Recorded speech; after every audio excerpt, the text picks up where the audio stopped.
Hello guys, maraming na hapon.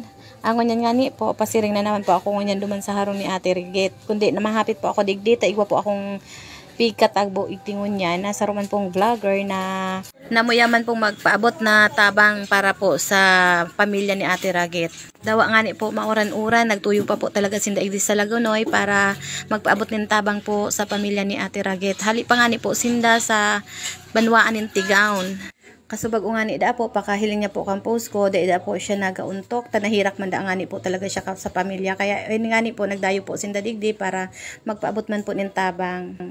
Dati niya naman nga ni po inintigigibo na magpaabot ng tabang, dawa sa po naman lain-lain na barangay. Basta may aram po siya na nangangaipo, kaya uya po siya ngunyan para magpaabot man po naman tabang. Swertita pa nga ni po dahil may mga tao pa po talaga na aro po sa inda na handang magtabang po. Sa mga tawong arog po na Ate Rigit na o kang pamilya na Ate Rigit na talagang kaipuhanon po talagang tabangan. Kaya salamat po na maray. Ang pangaran po palang kan sa iyang page, Simply Cat. Yan po, paki-search na lang po para mahilig man po nindo ang gabos ng mga tinatarabangan ninda. Nagkakontakan sa naman nga ni po kami poon po duman sa pagpost ko kasubag o. Nag-message po siya sa kuya na gusto niya man nga ni po na magtabang sa pamilya. Kaya, ayan po, nagkahilingan po kami ngunyan. First time man po ining magkahilingan, Simply Cat, tsaka po ining page po ni Kia May. So, napag-araman mi nga ni po, pag igdi mi ngunyan, tahaponan, nag-igdi po kami alas 3 na naning hapon. Napag-araman mi po na 8 oras na po na yaon pagirari igdi si Ate Rigit sa Indang Harong. Dai pa po siya na iimbel sa mo. Na sa pag-aram ko nga ni po na dapat da po ang sarunggadan dapat da mag-abot ning 8 oras kung da po ako napapasala.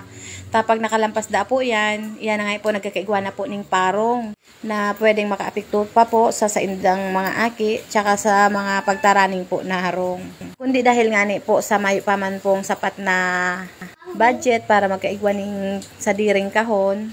Kaya hanggang nga ni po yaon pa po siya digdingon yan. Pero sa mga tugang man nga ni po, naghahanap naman po ng mga pwedeng paghagadan tabang na iyon na sa naman niya ipampigahalat ni Ate Rigit. Para siya nga ni po, mapadara naman sa punerarya para maimbalsamar naman po siya. Ini naman nga ni po, nagpaabot naman po din tabang si Simply Cat sa pamilya na naulila po ni Ate Rigit. Dakulang tabang naman nga ni po ini para sa pamilya. Aban-aban man nga ni po, nag-abot naman nga ni po, sutugang kang agum ni Ate Rigit na hali man nga ni po na daa sa punerarya ini.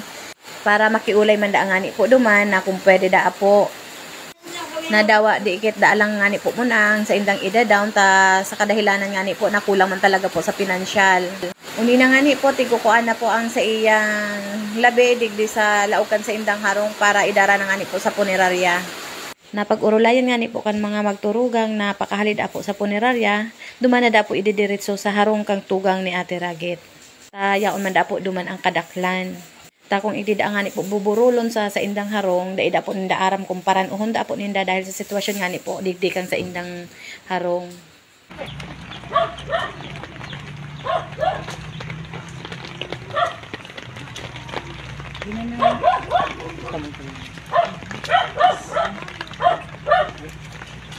Ayos ba daw? Bado.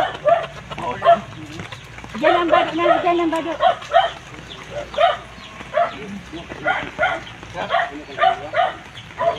Sige na ka. Malabon. Dahil na ko magsinilas, bitbiton mo na sana.